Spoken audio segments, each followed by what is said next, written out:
Folks, good afternoon. My name is Marina Tumagute. So this session is meant to be wrapping up the activities for the day. So before I start, I would like to do acknowledgements for today. I will start with Minister of Human Settlements of South Africa, Honorable Mameluko Kubai, Executive Director of Human Habitat, Ms. Maimuna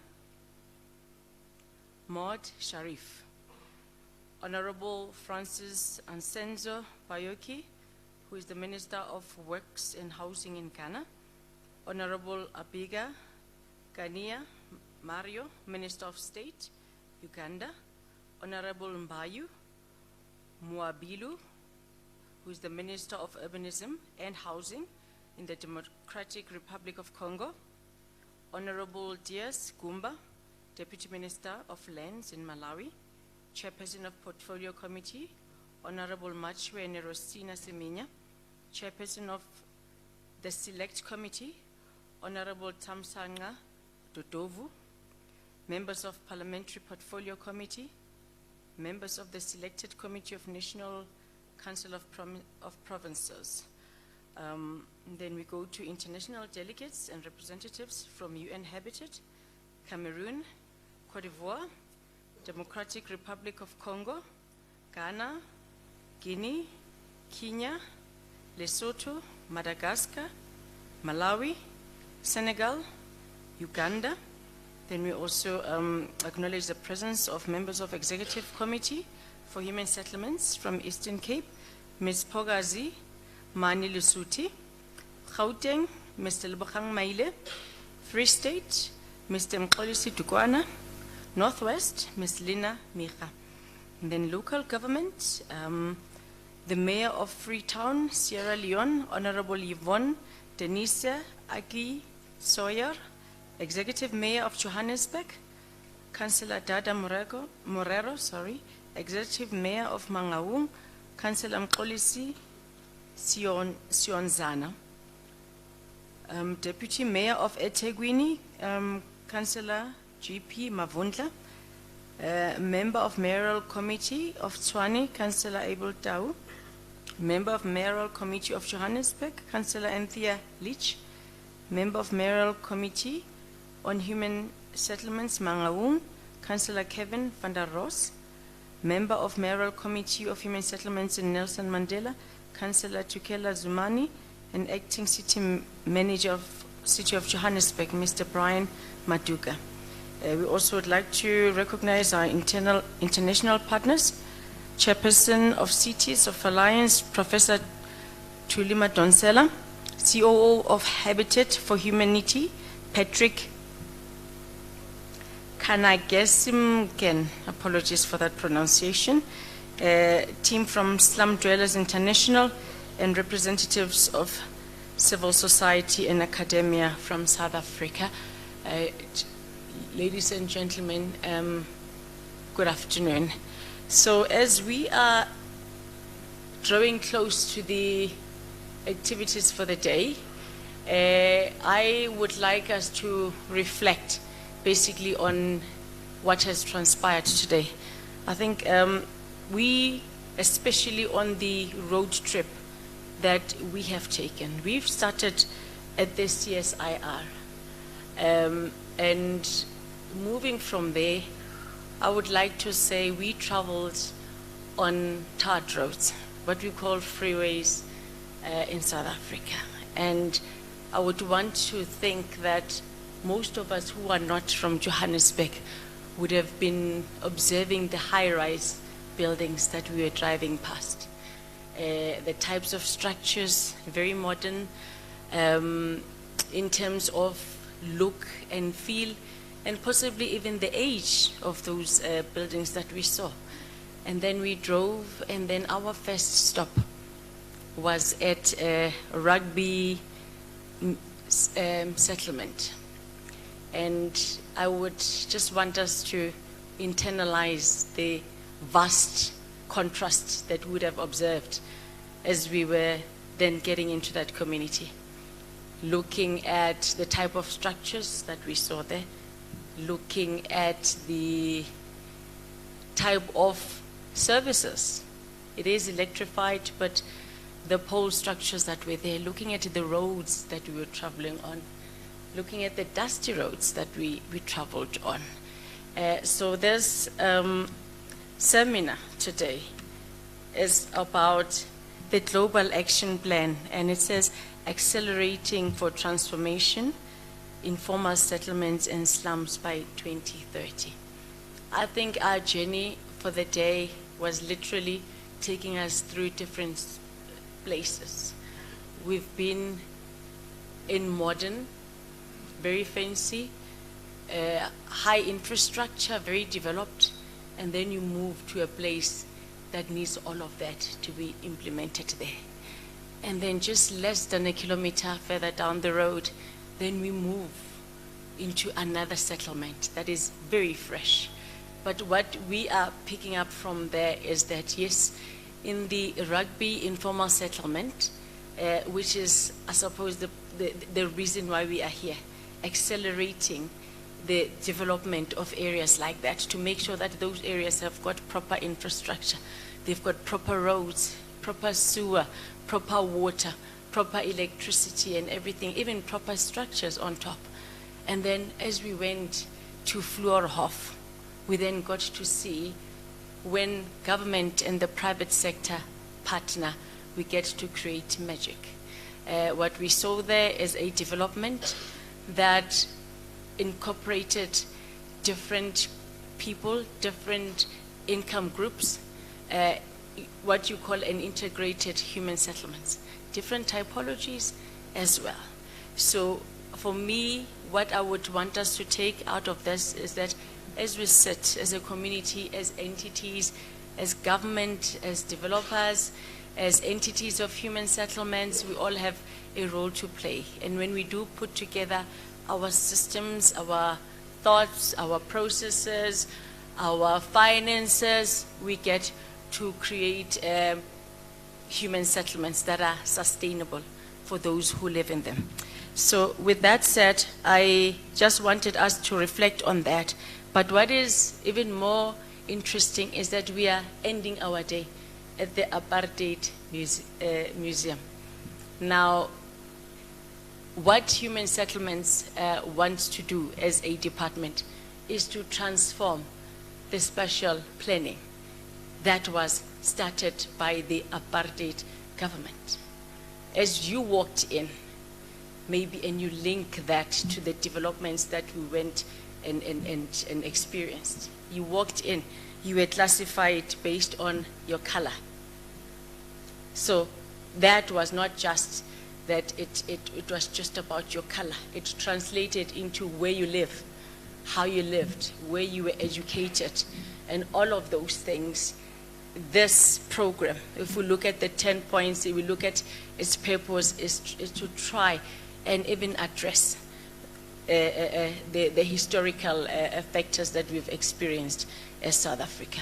So as human settlements, I would like to then say, when we are working on this informal settlements in slums, let us not forget the impact that it has on our society. Our role is not just to focus on top structures. Our role is to make sure that our people are living in integrated settlements that integrates where they live, where they play, where they work. So part of it is that we need to even ensure that for settlements to be sustainable, those people have got to be having access to economic opportunities so that they can be able to sustain the beautiful settlements that we are creating. So in a nutshell, I just wanted to take us down the road and just get us to reflect the day and the planning thereof. Oh, I forgot the Thokoza Park, the open spaces, the youth. They are saying those areas, part of it is not just to sit and have fun. Part of it is about spiritual connectivity.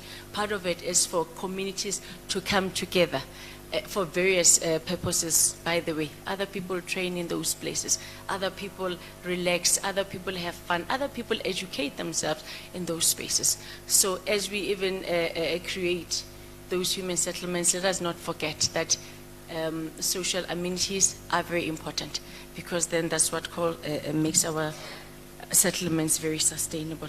So with those few reflections, I would like to then move on and request Honorable Minister Mamluku Kubai to come and give us her remarks. Thank you.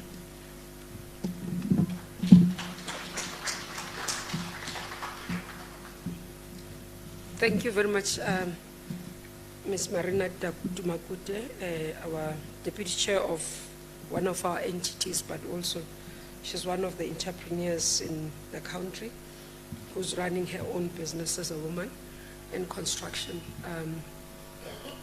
So it's quite important that we consistently do that and reflect. I'm not going to be long. I think we've had a lot of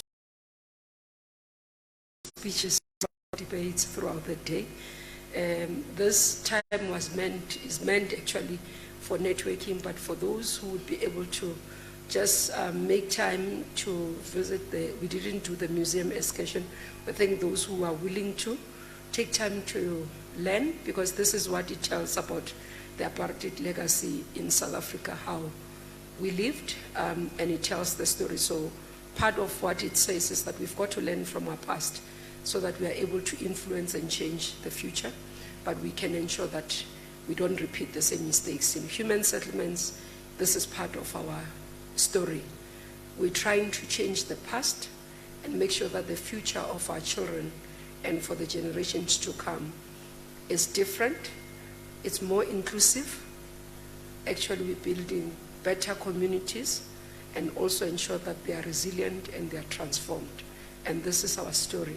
This is linked to that, but more importantly, we continue to thank you for being with us throughout the day, as I promised in the morning. So I'm starting to feel guilty because I said to ministers that and delegates, they must not come be in the hotel conference and go back. Now we've taken even the time of excursion.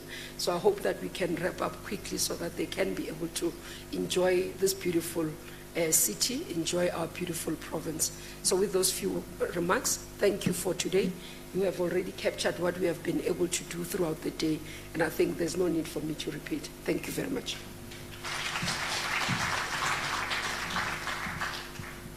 Thank you very much, Minister. And then I am going to ask the ED of UN Habitat, Ms. Maimuna Mohd Sharif, to please come and give us a message of support.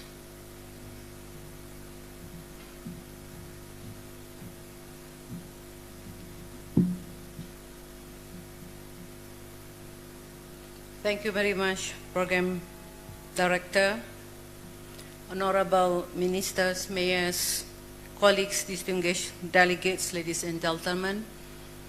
A very good afternoon to all of you.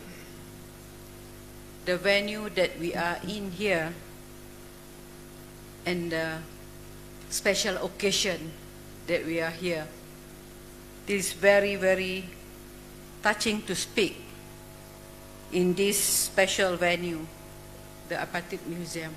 I've never been here. That's why I whispered to the minister, you have any time for us to go around? If I have to stay back, I will stay back. What a memorable memorial setting to open this Global Action Plan launch. The museum speaks for South Africa's excellence of engaging with the past, as the minister said, exposing and informing the future by learning from the past. It's framed our intention of our gathering today, the need to overcome discrimination, exclusion, inequalities. It reminds us how our cities are still formed by formality and informality, where we have parts of our cities not fitting in, even not recognized, or just not connected to the formal. cities where we have extreme different realities of life. Nelson Mandela was the global patron for slum issue. He was instrumental in endorsing the Millennium Development Goals to improve the living condition of 100 million slum dwellers in the developing countries by 2020. We are here in 2022, and next year, 2023, we reflect on the 20 years of improving living condition in informal settlement after the endorsement of the slum definition, which still informs our global monitoring body. 20 years of lessons learned are to inform the way forward towards slum transformation. The space serves as an excellent opportunity for reflection and setting what is at stake. Already Nelson Mandela was speaking about alarming level of urban poverty and the need to act urgently in 1999. Today, we are faced with more people living in slum condition. Slums have become the physical manifestation of poverty, marginalization, and exclusion, and are on the rise. The real slum challenge is still ahead. I would like to thank the government of South Africa for bringing us here together to engage in a new momentum of lifting the issue of slums and informal settlement to a new level. I also would like to congratulate the government of South Africa for taking this role of globally championing a political mobilization and demonstration of what can be done. The field visit today has shown that when we move from policy to action mode, we learn more and have entry points for scaling. We shouldn't stop there. We should scale up, contextualization, and finally moving towards the ceiling.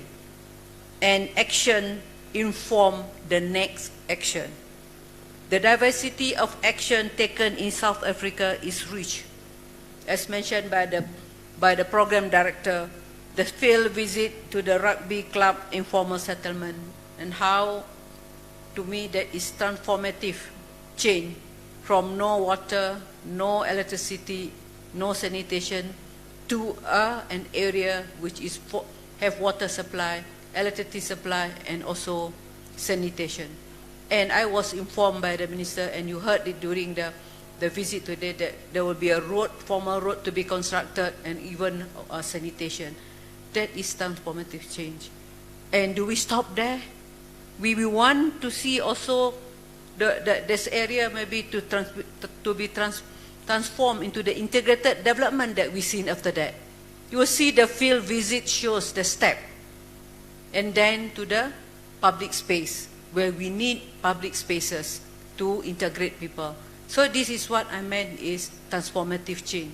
But we shouldn't be happy at this stage.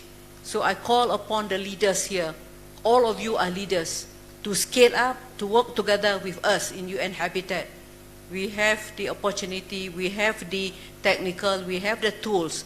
We just need to partner with you, we just need to collaborate with you so that we can scale up. We have only 2,400 days to 2030. Our global action is for the transforming or accelerating the slum transformation plan is for by 2030. You can imagine is we have only be roughly 2,400 days. You time by 24 hours. How much time do we need? And how much time do we have? So I think we have to act fast. We have to decide. And we have to work together with the people. And all we can contribute to creating more equality, inclusion, and less poverty in our cities. We are to action the change. Let us be inspired by this special occasion and location and go to an extra mile, leaving no one and no place behind. not just leave it as a mantra. And let us set target, bring them together in one consolidated vision, breaking discrimination and exclusion with multiple partnership vision for everyone, everywhere, and for everybody. Thank you so much.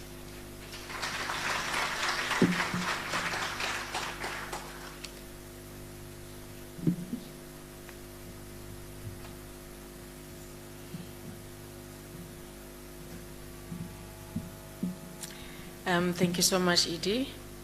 I will then request Executive Mayor of Johannesburg, Councillor S.D. Morero, to come and give us a vote of thanks.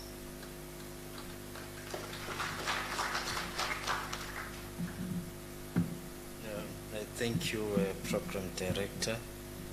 We want to thank everyone, especially the Minister, for bringing the program to Johannesburg so that we can showcase some of the nice things and the challenges that we have. Johannesburg, as you know, it's the economic hub, not just of South Africa, but in fact of the continent.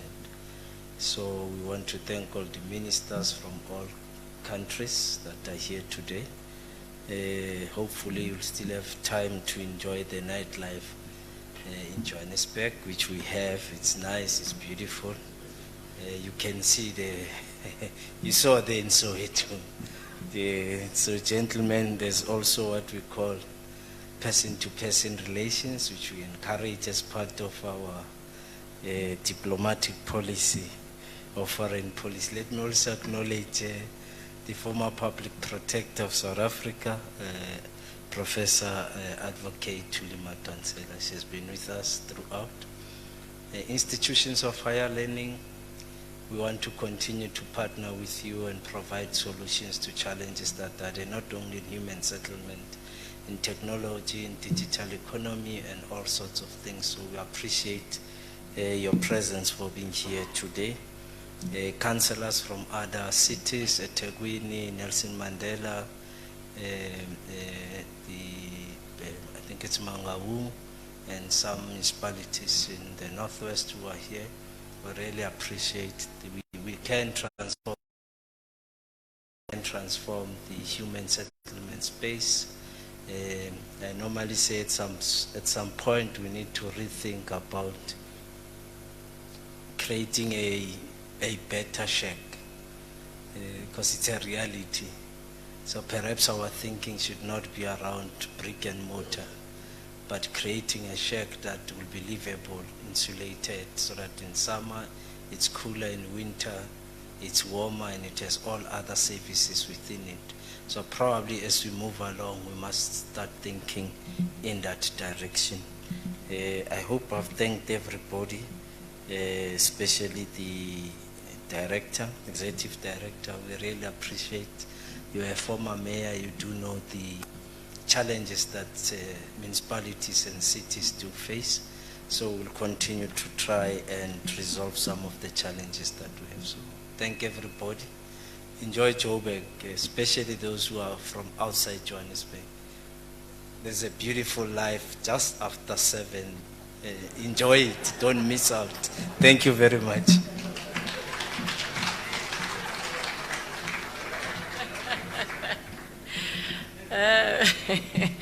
Thank you so much, Mayor. So we have come to the end of our program. So the intention was to really have it as quickly as possible and try to have it as informal as possible. So we do recognize the fact that we didn't afford you enough time to complete your tour. So I think the venue closes at 6 o'clock. So firstly, the announcement is that there's refreshments as you come out. To the left, there's refreshments there. But we do then encourage that you continue with your tour. There's 3 buses. So what we will arrange is that for those who are in a hurry, 2 buses can go back to the CSIR, and then we'll request 1 bus to stay behind to afford those who still need more time to take a tour of the facility. So with those words, I would like to formally close the program and the proceedings for the day. Thank you very much.